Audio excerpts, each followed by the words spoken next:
Good morning student. Worksheet number 61 जो कि शिक्षा निदेशालय राष्ट्रीय राजधानी क्षेत्र दिल्ली द्वारा भेजी गई है। विषय गणित, तिथि 27 नवंबर 2020, कक्षा 9वीं। आप अपना पहले नाम और अपने अध्यापक का नाम लिखेंगे। हमारा आज से नया विषय शुरू हो रहा है, रचनाएं, जो कि आपकी बुक का चैप्टर 11 है। तो बच्चों, एक रेखाखंड का लंब समद्विभाजक खींचने के लिए हम रेखाखंड के दोनों अंत बिंदुओं से रेखाखंड की लंबाई के आधे से अधिक लंबाई की त्रिज्या लेकर रेखाखंड के दोनों और एक दूसरे को प्रतिच्छेद करते हुए चाप लगाते हैं। ये चाप एक दूसरे को जिन बिंदुओं पर प्रतिच्छेद करती है उन्हें मिलाने पर दिए हुए रेखाखंड का लंब समद्विभाजक प्राप्त होता है।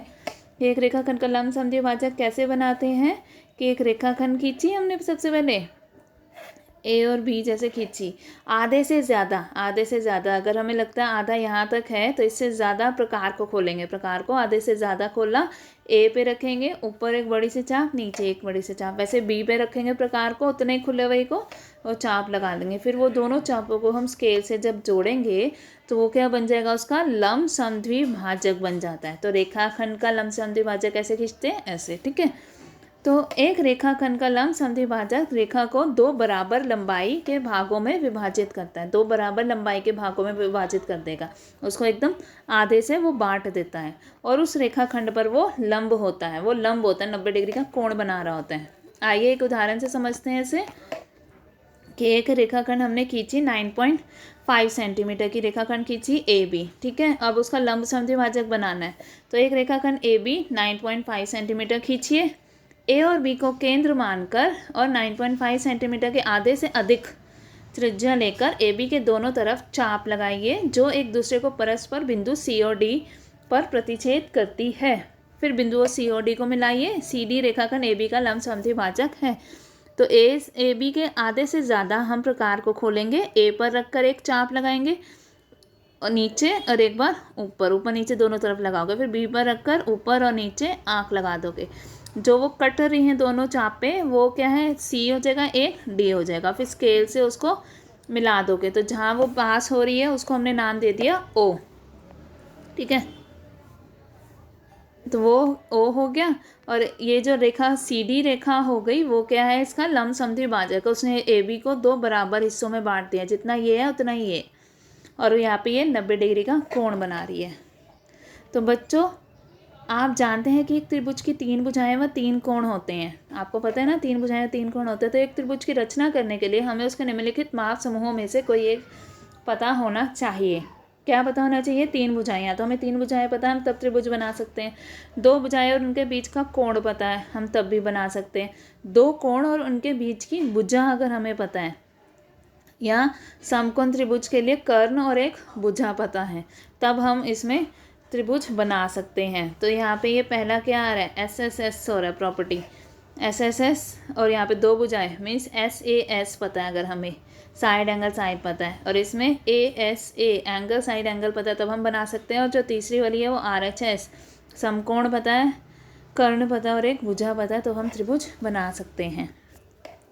तो उदाहरण देखो, 5.5 सेंटीमीटर भुजा वाले एक समबाहु त्रिभुज की रचना कीजिए। समबाहु त्रिभुज है, समबाहु त्रिभुज की सभी भुजाएं बराबर होती है, इसलिए समबाहु त्रिभुज ABC में AB बराबर BC बराबर CA हो जाएगा। 5.5 सेंटीमीटर होगी, तो 5.5 सेंटीमीटर लंबाई का एक रेखाखंड BC खींचेंगे, ठीक है।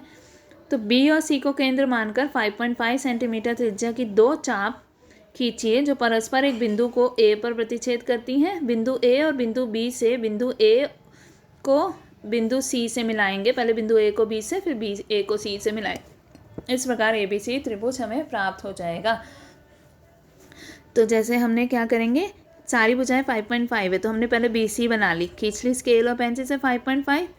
फिर प्रकार को 5.5 के जितना खोलेंगे, एक बार बी पे रख के चाप लगाएंगे ऊपर, फिर एक बार सी पे रख के चाप लगाएंगे। तो जो वो कट रही हैं दोनों चापें, वो ए बिंदु है, और एक को ए से, एक को बी से और एक को सी से मिला देंगे स्केल से।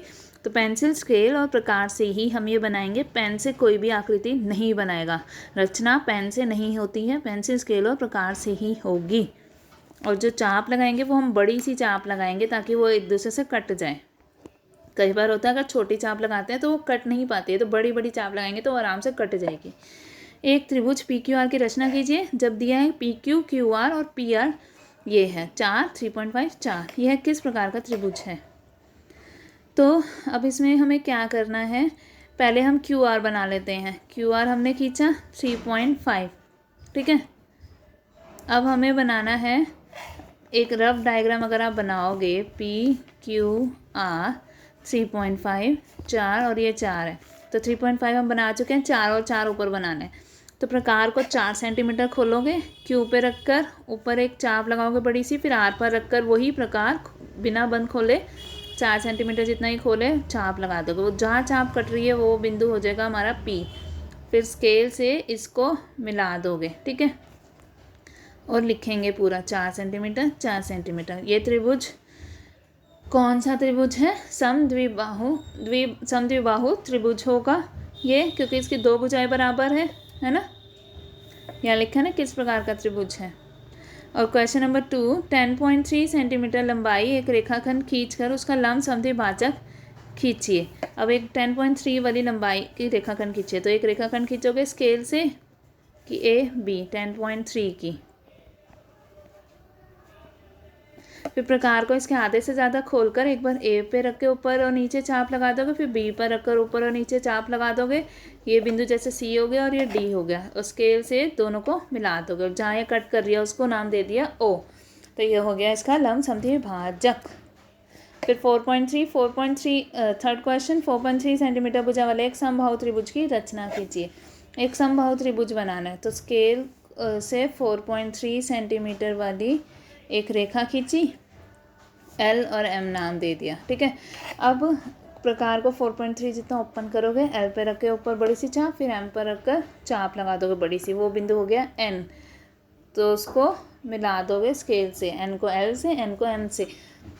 तो ये हमारा त्रिभुज बन गया एल एम एन 4.3 4.3। तो स्केल पेंसिल के प्रकार से बनाएंगे और कोशिश करना है इस रचना के हम ये पॉइंट्स लिख सके जैसे ये उदाहरण में लिखे हुए थे, ठीक है, स्टेप्स लिख सकें।